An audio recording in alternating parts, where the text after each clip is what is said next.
사랑 예수님 감사합니다. 오늘도 다니엘을 통하여 이 시대를 우리가 분별할 수 있는 시간을 여건을 허락하여 주심을 감사드립니다. 그들은 몸을 버려서 왕의 명령을 거역하고 하나님 외에는 다른 신이 없음을 만천하에 증언하였습니다. 이제 세 친구들의 다니엘의 세 친구들의 몫이 우리의 몫이 될 줄로 믿습니다. 마지막까지 믿음 지키는 하나님의 거룩한 백성들 되게 하여 주시옵소서. 오늘도 성령께서 친히 말씀 증거하여 주실 줄로 믿사오며 거룩하신 예수 그리스도 이름으로 기도드립니다. 아멘. 자, 지난주에 이어서 오늘은 두 번째 시간입니다. 8절에서 30절 말씀을 살펴보겠습니다. 자, 우상 숭배를 3장에 넘어오면서 요구를 하고 있습니다.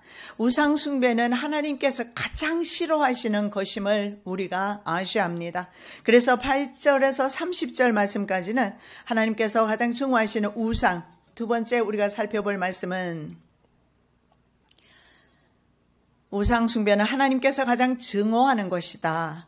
10계명 중에서 첫째와 두 번째 계명, 가장 중요한 계명이 첫째와 둘째인데 첫째와 둘째 계명을 어기는 것입니다. 출애굽기 말씀 보겠습니다. 너는 나 외에는 다른 신들을 내게 있게 말지니라. 너를 위하여 새긴 우상을 만들지 말고 또 위로 하늘에 있는 것이나 아래로 땅에 있는 것이나 땅 아래 물속에 있는 것에 아무 형상이든지 만들지 말며 그것들에게 절하지 말며 그것들을 섬기지 말라. 나 여호와 너희 하나님은 질투하는 하나님인즉 나를 미워하는 자의 죄를 갚되 아비로부터 아들에게로 3, 4대까지 이르게 하거니와. 이렇게 말씀을 합니다. 성경에서 말입니다. 우상을 섬기는 죄를요, 아들까지 내려가는 것이 아니라 손자 혹은 증손자까지 내려간다. 그래서 하나님 외에 우리의 심령 가운데 다른 것을 두는 것을 하나님이 너무 싫어하세요. 왜냐하면 하나님은 질투하는 하나님이십니다. 그래서 하나님께서 이 우상 숭배를 항상 이스라엘 백성들에게 경고했습니다. 너희들이 가나안 땅에 들어가면 그 땅에 있는 우상을 음란히 섬기지 마라. 그래서 그들에게 가나안 7족속을 진멸하라. 이것이 바로 하나님의 헤렘입니다. 헤렘은 하나님의 거룩한 성전으로서 죄를 근절하는 것입니다. 가나안 사람을 죽이라는 의미에만 집착하면 우리는 시험에 들어요. 왜 하나님께서 이렇게 잔인하게 사람을 죽이라고 할까? 하나님께서 원하시는, 하나님의 우리에게 원하시는 뜻이 무엇인지 분별해야 합니다. 그것은 적어도 내 심령 가운데, 우리 교회 안에, 우리 가정에 바로 이런 우상들을 타파해야 합니다. 우상들을 여러 가지 모양으로 우리 집 안에, 심지어는 내 심령 안에 들어있음을 여러분 인정해야 합니다. 그래서 이 죄를 범했을 때, 하나님 외에 다른 것을 내 안에 품고 있을 때, 다른 것을 의지할 때, 다른 것을 사랑할 때 하나님께서는 그 죄를 증손자에게까지 갚을 것이다. 가장 하나님의 분노로 사는 것이 우상 숭배입니다. 오늘날은 우리가 직접적으로 우상을 만들어 놓고 절은 하지 않는다 할지라도 내 심령 가운데 그 만몬의 영들이 있지 않습니까? 물질 우상 이런 것들이 있어서 나를 지배하게 계속 놔두면 하나님께서 계속 질투하게 하십니다. 그래서 하나님과 우리 사이를 낼 수밖에 없어요. 하나님께서는 우리 심령 안에 그 어떤 우상도, 어떤 종류의 우상이든지 형상이든지 만들지 말고 섬기지 말고 절하지 말고 두지 말라. 왜냐하면 저와 여러분의 성전은, 마음은 하나님의 거룩한 처소이기 때문에 실제적으로 우리가 보는 이 유형 성전은요, 실제적인 성전이 아닙니다. 진짜 성전은 내 몸인 것을 아셔야 합니다. 그래서 내 몸을 여러분, 우리 성전에 이렇게 날마다 매주마다 여러분 깨끗이 청소하셔서 참 감사한데요. 휴지 조각이 하나 떨어 다니는 게 없어요. 우리 교회는 정말 청결하고 깨끗해요. 감사한데 내 마음을 이렇게 깨끗하게 청결하게 유지해 주시기 바랍니다. 자, 우상 숭배는 이스라엘의 첫 번째 죄였으며 마지막 죄였습니다. 그런데 오늘 느부갓네살 왕이 세운 금신상은 바로 우상에게 절하는 것입니다. 세상은 우리에게 자꾸 요구할 것입니다. 그렇다 할지라도 다니엘의 세 친구는 믿음으로 물리치는 것을 볼 수가 있습니다. 이스라엘 백성들은 그렇게 하지 못했어요. 처음에도 우상 숭배로 시작했고 마치는 순간까지 여로보암이 세운 우상까지 북이스라엘은 우상 숭배로 끝을 맺는 것을 볼 수가 있습니다. 그래서 모세는 우상 숭배자들은 진멸해라 헤렘의 대상이 됩니다. 왜냐하면 그것이 바로 하나님께 가증한 것이기 때문에 하나님은 모든 영혼들을 사랑하십니다. 그러나 그 영혼 안에 있는 죄들을 미워하십니다. 그래서 우리가 나에게 해를 끼치는 사람을 볼 때 그 사람을 미워할 것이 아니라 그 안에 있는 바로 그 죄를 우리는 미워해야 합니다. 여호와 외에 다른 신에게 제사를 드리는 자는 멸할지니라. 이것이 바로 헤렘입니다. 진멸입니다. 다른 우상에게 절하는 사람. 그래서 과거에는 실제적으로 다른 우상에게 절했던 사람은 죽였기 때문에 그것이 교훈이 됩니다. 그러나 지금은 어떤 다른 우상을 섬겨도 다른 사람을 죽일 수는 없는 것입니다. 그렇기 때문에 우리가 경고를 덜 받는지는 모르지만 그럼에도 불구하고 성령께서 우리의 가운데 임재하게 되면요, 이 죄가 우상을 덜쳐내게 되고 그리고 섬기지 못하도록 금해 주세요. 그래서 우리가 우상을 섬기지 않는 것이 아니라 하나님의 성령이 내게 강력하게 임할 때에 물러가는 것입니다. 그래서 원수마귀는 혈과 육으로 대하는 것이 아니라 바로 성령으로 하나님의 은혜로 기름 부으심으로 원수마귀를 그 힘으로 물리치는 것입니다. 육으로는 안 돼요. 육은 육이기 때문에. 자, 성경에 보면 금송아지 우상 숭배에서 맨 처음에 말입니다. 3,000명이 죽습니다. 레위 자손의 모세의 말대로 행하며 이날의 백성 중에 3,000명가량이 죽임 바 되었다. 이렇게 말합니다. 이게 바로 이스라엘의 초창기 처음 시작하는 바로 역사 시내산에서 바로 나온 지 얼마 되지 않았어. 시내산에서 1년 머물지 않습니까? 근데 그 시내산에 도착하자마자 일어났던 사건입니다. 가나안 사람 바알 부올 제의에 참여한 두령들이 있습니다. 실제적으로 이 사람들을 목매에 달았습니다. 그리고 시므이와 고스비, 이 두 사람을 창으로 찔러서 죽인 후에야 비로소 하나님의 진노가 멈추고 전염병이 돌기 시작해서 엄청나게 사람들이 죽어갑니다. 그런데 이 우상에 참여했던 사람을 죽이고 나서야 하나님의 진노가 쉬기를 시작합니다. 하나님께서는 항상 이 인류의 죄에 대해서 쉬실 수가 없습니다. 그러나 우리가 하나님의 마음으로 세상에 죄진 사람들, 그 죄에 대해서 중보하며 기도하며 그리고 그들이 돌아올 때 오전 설교처럼 하나님이 그 돌아올 때 그 사람이 교회 안의 탕자이든 교회 밖의 탕자이든 하나님께서 얼마나 기뻐하십니까? 하나님이 잔치하는 곳은 아마 돌아오는 영혼들이 돌아올 때인 줄로 믿습니다. 여호와께서 모세에게 이르시되 백성의 두령들을 잡아 태양을 향하여 여호와 앞에 목매어 달라. 그리하면 여호와의 진노가 이스라엘에게서 떠나리라. 모세가 이스라엘 사사들에게 이르되 너희는 각기 관할하는 자 중에 바알 부올에게 부속한 사람들을 죽이라 하니라. 그 이스라엘 남자를 따라 그의 막에 들어가서 이스라엘 남자와 그 여인의 배를 꿰뚫어서 두 사람을 죽이니 연병이 이스라엘 자손에게 그쳤더라. 그 연병으로 죽은 자가 24,000명이었더라. 하나님께서 정말 분노하십니다. 바로 이방신에게 바알보올에게 복속되어요. 그들 받아들이는 거죠. 오늘날 신세계 정부와 그리고 교회의 결탁을 보면 정치 지도자와 종교 지도자가 결탁해서 바로 이스라엘이 우상 제물을 먹은 것처럼 바로 그것을 우리에게 요구합니다. 그것이 바로 단일 종교라는 것입니다. 자, 성경에 보면 정치인이었던 발락이 종교 지도자인 발람을 사주해서 이스라엘로 우상 제물을 먹게 합니다. 그러나 그는 계속해서 이스라엘을 축복하게 되지요. 그래서 물론 우상숭배제에 나중에는 빠지게 됩니다. 이스라엘 백성들이 발람의 교훈을 따릅니다. 우상숭배에 빠지죠. 그게 바로 민수기 31장 16절, 25장 1절 3절에 보면 나와 있습니다. 그런데 이 아시아 7 교회 중에 버가모 교회에 바로 이런 발람의 교훈을 따르는 사람들이 있었습니다. 이 버가모 교회는요, 탑과의 결혼 시대입니다. 탑과의 결혼. 버가모. 탑과 어떻게 사람이 결혼하나요? 이 탑이라는 것은 아시겠지만 이 탑은 바로 바벨 탑을 의미합니다. 세상 권세를 의미합니다. 그래서 이때는 바로 교회가 말입니다. 세상의 권력과 결탁한 시대, 중세 시대가 아닐까 생각하는데, 그리고 실제로 버가모 시에는 로마 제국의 행정부가 있었습니다. 그리고 황제 숭배를 하는 최초의 신전도 버가모 시에 있었어요. 그러다 보니까 이런 신앙들이 버가모 교회도 들어왔을 것입니다. 그래서 황제 숭배, 이것은 바로 사탄을 숭배하는 것과 같습니다. 왜 그러느냐 하면 사탄은 세상 임금이라고 말합니다. 그래서 사탄은 세상의 임금이에요. 다른 말로 하면 세상 임금은 바로 사탄의 하수인인 것을 볼 수가 있습니다. 이후에는 내가 너희와 말을 많이 하지 아니하리니 이 세상 임금이 오겠음이라. 그러나 저는 내게 관계할 것이 없으니, 세상 임금이 올 것이다. 사탄을 가리키는 것입니다.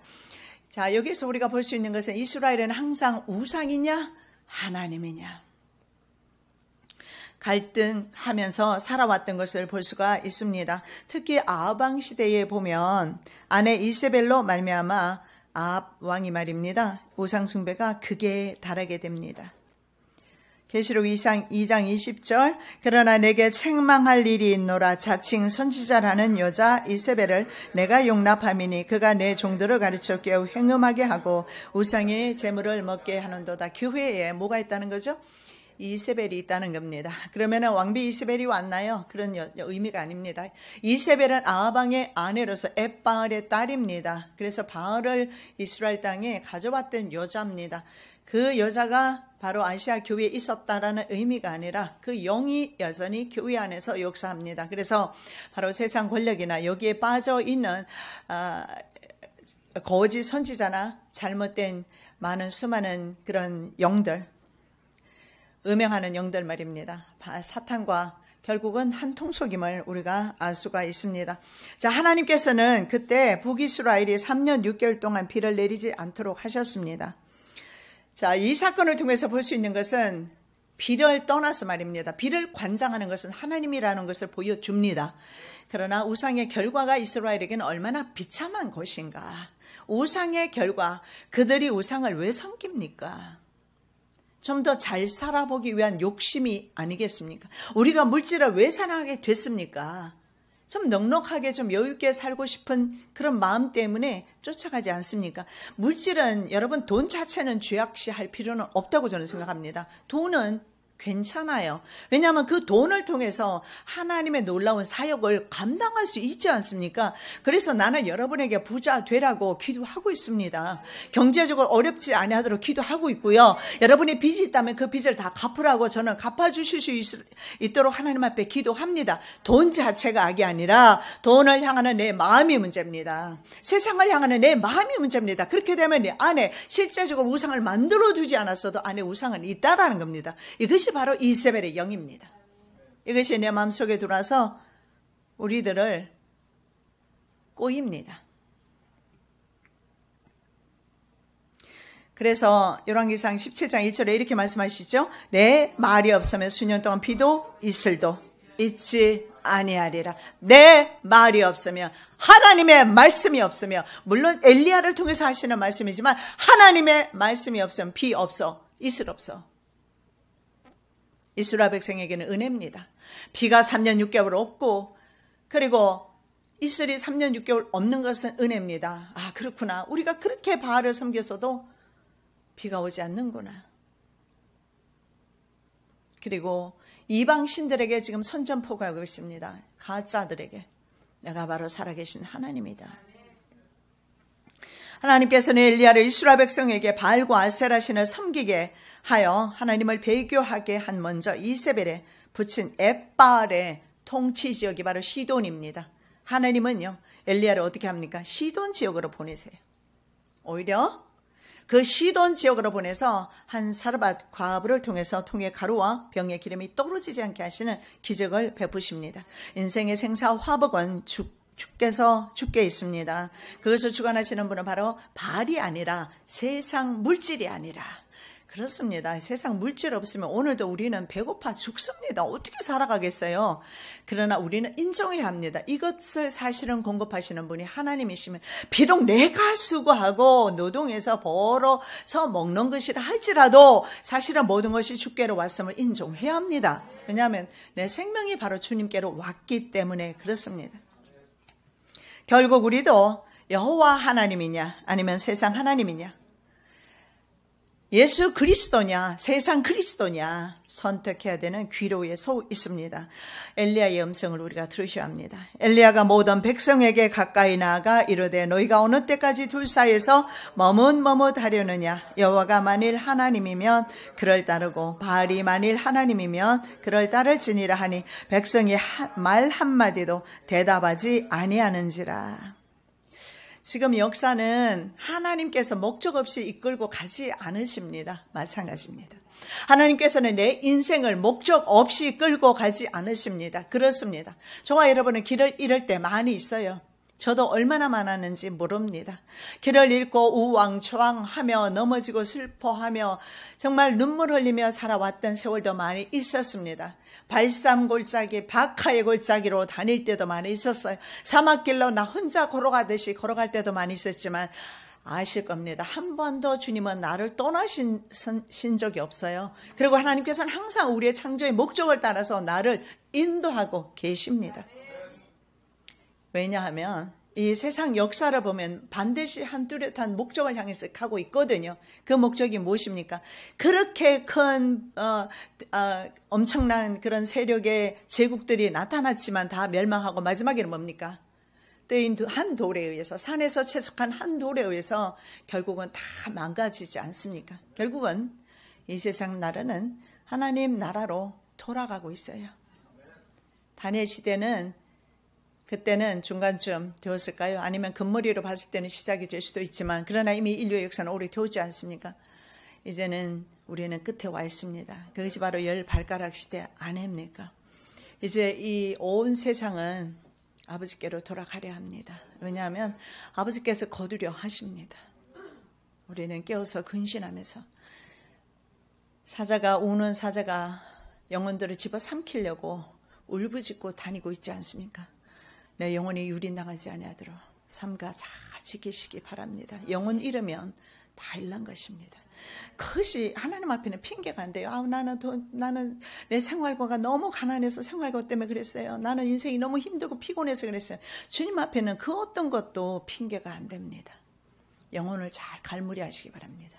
내 영혼을 잘 정말 깨끗한 아름다운 집으로 성전으로 만드시기 바랍니다. 엘리야는 바알과 아세라 선지자 850명과 대결하죠. 불능답하는 신이 참 신이다 증가합니다. 불의 선지자 엘리야는요 850명의 이방 선지자 갈멜산에서 죽이지 않아요. 아래로 내려오면 기손 시내가 있어요. 기손 시내와 갈멜산은 굉장히 차이가 있어요. 그런데 백성들로 하여금 850명의 선지자들을 어디로 끌고 가느냐? 기손 시내로 끌고 갑니다. 거기에서 850명을 쳐서 죽이죠. 왜냐하면 그 기손 시내를 따라서 바알 선지자, 아세라 선지자, 이방 문물과 함께 이방 신들이 들어왔습니다. 상징적으로 그것을 차단하기 위해서. 여러분, 내 마음의 문을 내가 차단하지 않으면 안 돼요. 내 스스로 차단하지 않을 때 마귀가 들락거릴 때 우리는 설 수가 없어요. 마귀가 어떻게 얼마나 강력하게 역사하는지 여러분 눈으로 보고 있지 않습니까? 그런데 내가 내 마음의 문을 내가 스스로 차단하지 않으면 성령님의 도우심을 구하고 하나님의 도우심으로 말미암아 내 마음을 지키지 못하고 수시로 마귀가 들락거리면서 유린하도록 내버려두면 나는 어떻게 되겠습니까? 내 심령의 집안은 어떻게 되겠습니까? 초토화되지 않겠습니까? 무엇보다도 마음을 지키라고 합니다. 왜냐하면 만물보다 더 더러운 것이 마음이라고 했거든요. 왜냐하면 내가 이것을 늘 끊임없이 지키지 아니하고 넉넉히 살아갈 때, 먹고 사는 인생고 문제에 매달려 있을 때 이런 세상적인 것들이 쑥 들어가 버리거든요. 신고도 안 하고. 신고라도 좀 하고 들어오면 좋잖아요. 그래서 분별력이 필요한 것 같아요. 하나님의 성령이 내 안에서 문을 지켜주셔야 합니다.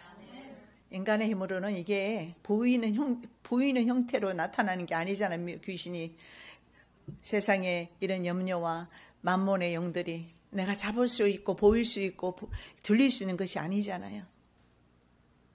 우리의 마음을 지켜주시라고 주님 앞에 기도합니다. 내 자녀의 마음을 지켜주시라고 마음만 지키면 됩니다. 세상에 어떤 형편과 처지에 있더라도 마음을 지키시면 됩니다. 우리나라 기독교는 이미 우상 숭배에 참여한 경험이 있습니다. 일본의 동방여배, 태양을 향해서 절하는 거, 그리고 태양신 숭배, 동쪽을 향해서 절하는 거, 그리고 태양을 향해서 절하는 태양신 숭배, 그리고 신사, 자기네들이 신들의 저기를 신사를 만들어 놓고 절하게 했죠. 이것을 우리 조상들이 했습니다. 심지어는 우리 기독교회도 다 했습니다. 그래서 저는요, 산속에서 맹수와 함께 싸우면서, 당신의 맹수들이 얼마나 많았지 않습니까? 맹수를 피해 다니면서 죽도록 매를 맞으면서 신사참배를 끝까지 하지 않았던 아버지는 나는 자랑스럽습니다. 그분이 한국교회에 크게 이름을 떨치지 않았어도 나는 자랑스럽습니다. 나는 그 믿음을 본받기를 원합니다. 나는 그 어떤 것도 필요 없습니다. 아버지의 믿음을 본받기를 원하고 나 또한 그 믿음으로 마지막 때 설 수 있기를 기도합니다. 동시에 여러분도 또 함께, 저와 함께 설 수 있기를 예수님의 이름으로 축원합니다. 7년 대환란이 시작되고 중간 지점입니다. 후 3년 반이 시작될 즈음에 적그리스도가 나타나게 됩니다. 적그리스도는 7년 전에 나타나진 않습니다. 적그리스도가 반드시 후 3년 반이 시작되면 적그리스도 나타나고 전쟁도 일어날 것이고, 그래서 적그리스도가 언제 나타나는 시점만 여러분 이해하고 있으면 계시록 6장 말씀을 그대로 여러분 생각하시면 됩니다. 그러면 순차적으로 흰말 나오고 적그리스도, 붉은말 전쟁, 그리고 그 다음에 검은말 기근, 청황색말 이런 순으로 나오게 됩니다. 그전에는 휴거가 물론 없겠죠. 적그리스도가 나타나야 예수님이 오시니까. 예. 자, 그 시점에 적그리스도가 나타나는데요, 짐승표를 모든 지구에 사는 사람들에게 요구할 것입니다. 받은 사람은 어떻습니까? 위성으로부터 지시가 내려오면 칩 속에 주파수 조정 장치가 있어서 칩을 받는 사람은 어떻게 돼요? 자동으로 오토매틱이에요. 이것이 바로 디지털 방식으로 들어오지 않습니까? 그럼 언제든지 자다가도 벌떡 일어나서 절할 수도 있어요. 정해놓고 하는 것이 아니라. 그래서 결국은 이것을 받게 되면 그들의 하수인이 될 수밖에 없습니다.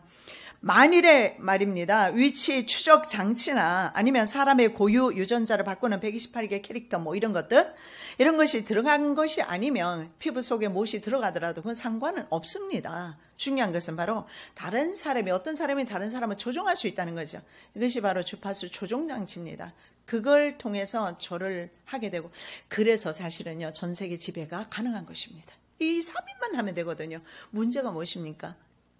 이 표는 신분증을 겸한다는 거죠. 이것은 바로 국민으로서는 다 받아야 되는 신분증입니다. 그 나라에 살기 위해서는 받아야 되는 것인데 안 받으면 죽이겠다고 합니다. 여러분 어떻습니까? 이것이 내 나라가 아니기 때문에 그래서 불편한 것입니다. 의료용은요, 반드시 이 둘이 들어가게 됩니다. 왜냐하면 이 의료용 칩이, 헬스케어 칩이 들어가잖아요. 그 넣는 목적이 무엇입니까? 병원에 직접 오지 않아도, 이것이 오늘날의 스마트 병원입니다. 이제는 환자가 내원하는 그런 시스템이 아니잖아요. 그러면 칩을 삽입이 되어 있으면 벌써 병원에서 다 알게 됩니다. 위성을 통해서. 그래서 그 사람 스마트폰으로 연락이 가겠죠. 병원에 빨리 오든지 약을 조제하라든지 조제를 해주든지 하게 되겠죠. 이게 무엇입니까? 다른 사람이 그러면 어떻게 해요? 주파수 조종 장치를 이용해서, 주파수를 이용해서 그 사람의 생명을 죽일 수도 있을까요? 없을까요? 죽일 수도 있죠. 삶의 불편함을 위해서 받았을 때 하나님의 심판이 굳이 아니라도 다른 사람에게 당하고 이용 가치가 없어질 때는 죽일 수 있어요. 예를 들어 그 사람의 돈이 많은 사람이라면 그 사람의 돈을, 재산을 다 갈취하고 싶을 때는 어떻게 할까요?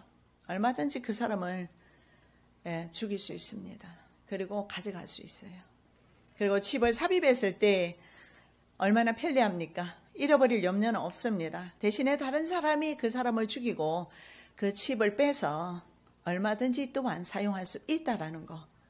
그래서 이런 디지털 방식의 스마트 병원은 외래 환자를 받지는 않겠지만 안방에서나 길거리에서나 심지어는 배를 타고 가거나 외국에 있거나 어디에서도 그 사람의 모든 헬스 케어가 완벽하게 이루어지는 것입니다. 정말 유토피아죠. 유토피아 세상을 그리고 있지만 이것은 다른 사람을 감시 감독하는 체제로 갈 수밖에 없다라는 것을 볼 수가 있습니다. 자, 신자의 배교가 이루어집니다.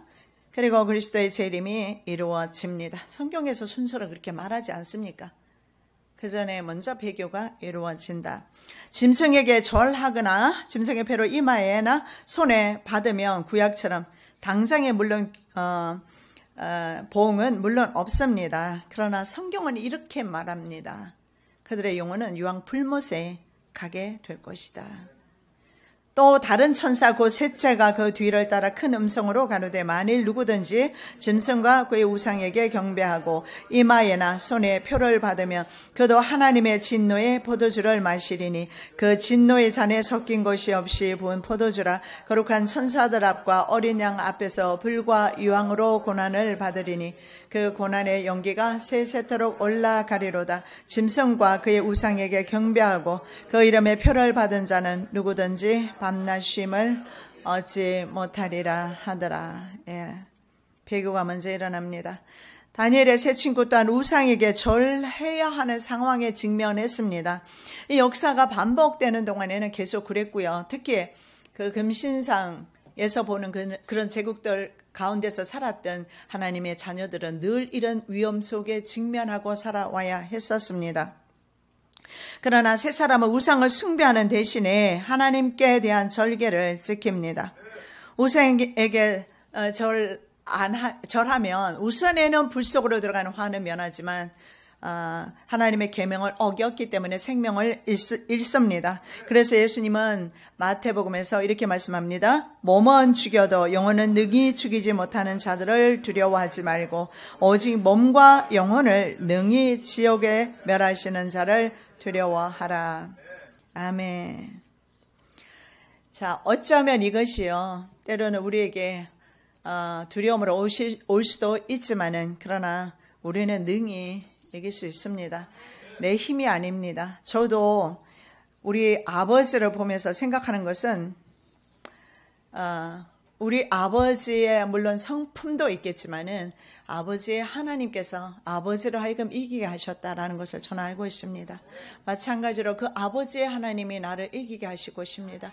이것은 바로 이스라엘 백성의 고백이었어요. 아브라함의 하나님, 이삭의 하나님, 야곱의 하나님, 부요조의 하나님, 그 부요자 하나님이 저와 여러분을 또 이기게 하실 것입니다. 자, 아수르나 바벨론 제국에서 신을 모독하거나 신의 아들인 왕의 명령을 어긴 사람 누구죠? 다니엘의 세 친구처럼 이런 사람은 실제로 살아있는 채로 풀무불에 태워 죽이거나 맹수에게 주어서 찢겨서 죽게 하는 형벌제도 있었어요. 그래서 새로 만들어진 그런 풀무가 있습니다. 벌집 모양으로 되어 있답니다. 그리고 위에 뚜껑을 열어서 사람을 집어넣고 사람을 던졌다고 합니다. 그리고 옆쪽에는 문이 있어서 다른 사람이 그 안에 들어가서 타 죽는 것을 볼 수가 있었다고 합니다. 인간들이 그렇게 잔인합니다. 그런데 항상 그 화형을 당했던 사람 반역했거나 아니면 자기의 신을 고집했거나 이랬던 사람. 그래서 갈대아 그 비문입니다. 발견된 비문에 보면 이런 게 있어요. 사형장, 이곳에서 갈대아의 신들을 모독한 사람들을 화형시켰노라. 이 비문에서 말하는 그 사람들이 저는 생각할 때 바로 사드락과 메삭과 아벳노고였다라고 생각합니다. 그 외에 바벨론 수도였던 수상궁의 유적지 중에 크다란 우물, 둘레 태에도 이렇게 되어 있어요. 사형장, 이곳에서 왕의 노염을 산 자가 맹수에게 찢겨 죽었노라. 여러분, 이 절하다 하는 것이 아람어로 세기드입니다. 기도하기 위해서 몸을 엎드린다 이런 뜻이고 겸손하게 복종한다는 뜻입니다. 이게 참 우리 믿음의 사람에게는 어떻게 보면 이게 참 굉장히 딜레마에 빠질 수밖에 없습니다. 성경은 절하지 말라고 그러고 왕은 우리에게 절을 요구하고 있고 권력은 우리에게 요구하잖아요. 절하라고.